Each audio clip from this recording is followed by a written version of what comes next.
বেশি করে এদের অন্তরে আল্লাহ মরিচা ফিলে দেয়।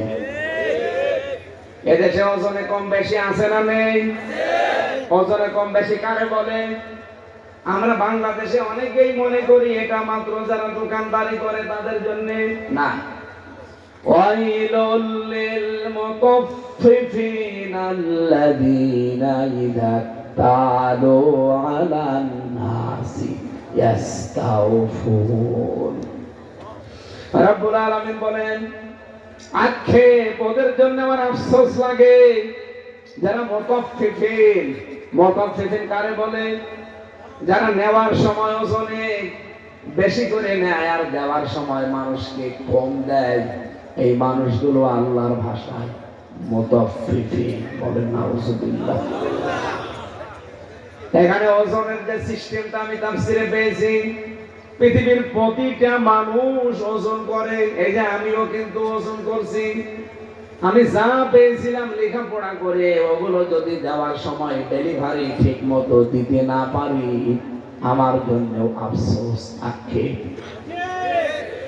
আপনি 1 থেকে মাস্টার্স পর্যন্ত যারা পড়ায় শিক্ষক, তারা কিন্তু শিক্ষকতা শিক্ষিকা যারা, এরা অনেক কিছু জ্ঞান অর্জন করে ওই জায়গায় বসে।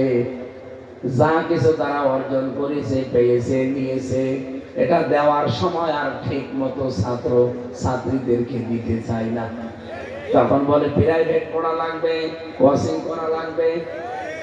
এটা নেওয়ার সময় তো আপনি জ্ঞান ভালোই নিয়েছেন, দেওয়ার সময় আর দিতে চান না।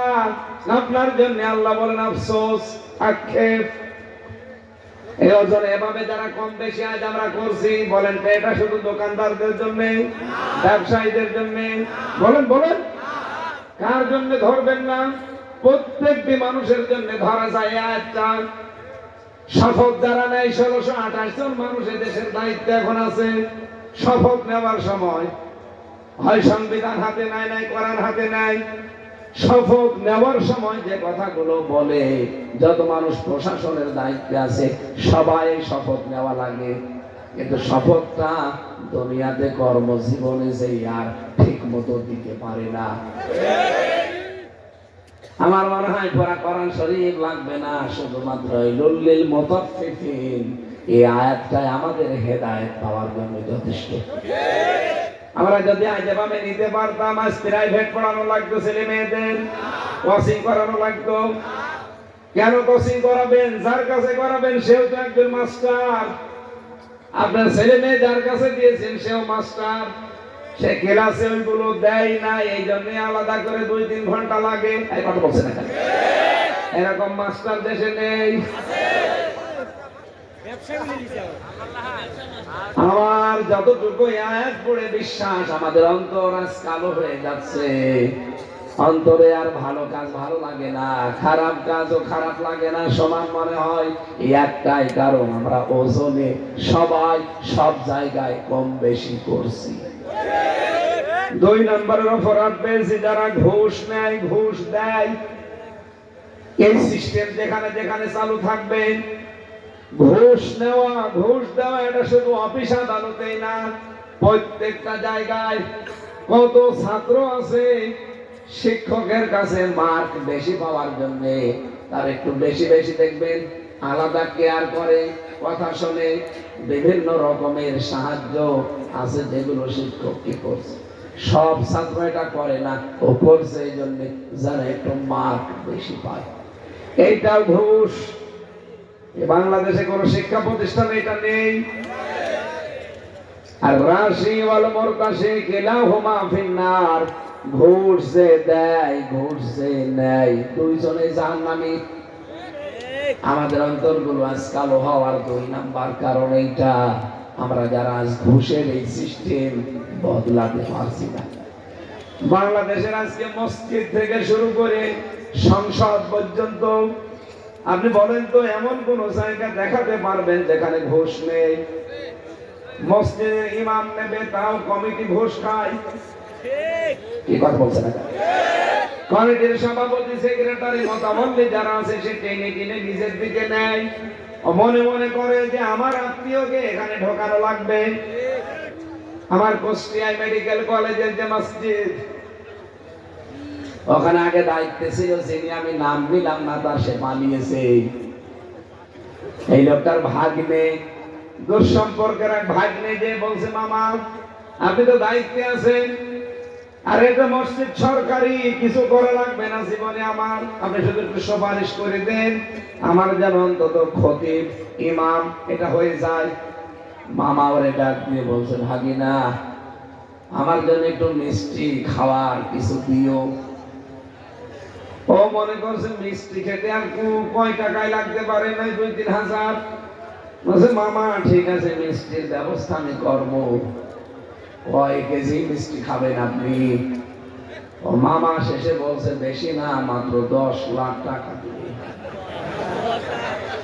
ও বলছে মামা মিষ্টি খেতে যদি 10 লাখ লাগে, তো দই খেতে কয় লাখ লাগবে? একটা মসজিদের ইমাম বানাবেন আপনি আমারে, আপনার বোনের ছেলে আমি, সে যে বনি হোক, আমার কাছে যদি আপনি মসজিদের ইমামতি করে ঘুষ চান, এটা তো ঘুষই, ঘুষ না? এক কথা বলে না কেন? এই সিস্টেম কি বাংলাদেশে 54 বছর আছে, থাকবে না পাল্টানো লাগবে? এটা ওয়াজ করেই পাল্টিয়ে যাবে না, বলেন? এই কারণেই তো চায় কোরআনকে সংসদে নিয়ে যেতে। একবার নিয়ে যান, জীবনে বাংলাদেশে কেউ ঘুষ খেয়ে টিকে থাকতে পারবে না। আজ কোর্টের বারান্দায় যান, ইট পর্যন্ত ঘুষ চাই। কোর্টে কোর্টে যারা আছে তারা তো চাই। এই পাবনার একজন ছিল আমার ম্যাজিস্ট্রেট, আজকে মাপ চেয়েছে।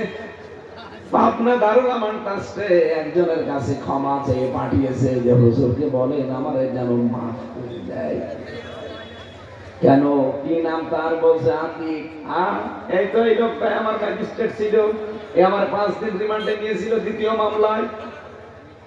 প্রথম ভালো ব্যবহার দেখি আমারে বলছে বাড়ি আপনার তো কুষ্টিয়ায়, আপনার পাশে আমার বাড়ি, পাশে যে এত পাশে জানতাম না।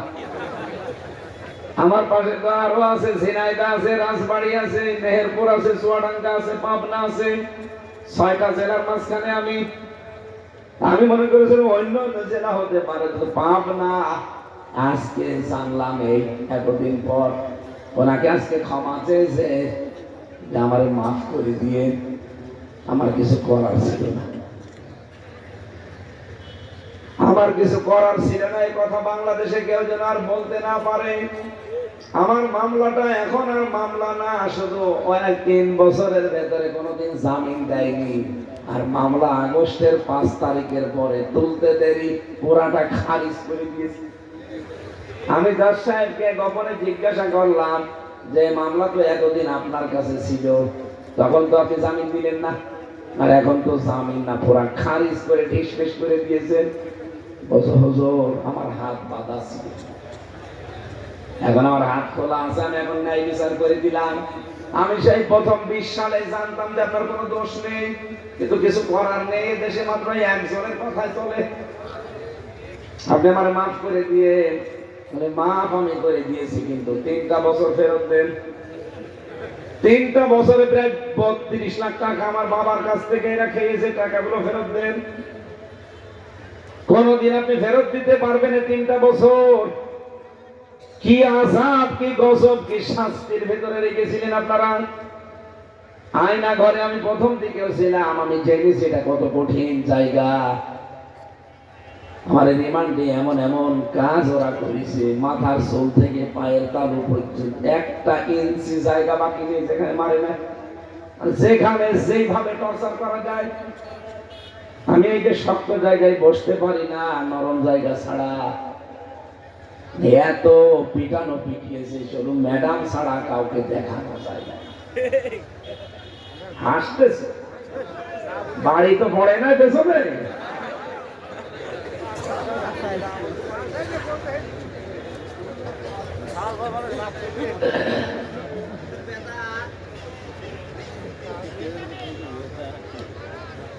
পাবনাবাসী এই ঘুষের সিস্টেমটা তুলে দিতে চাই, এই কারণে বহু মানুষ আজ ঘুষ দিতে পারে না, জেলখানায় বছরের পর বছর পয়সে পয়সে মরতেছে। আমি তো 1-2 দিন 5 দিন থাকলে বলতাম না, 3 বছর একাধারে দেখেছি কত মানুষ এই মিথ্যা মামলা, মিথ্যা সাক্ষী, ঘুষের জাতা করে পড়ে সত্যকে মিথ্যা, মিথ্যাকে সত্য বানিয়ে জীবন নষ্ট করে দিয়েছে। এটাকে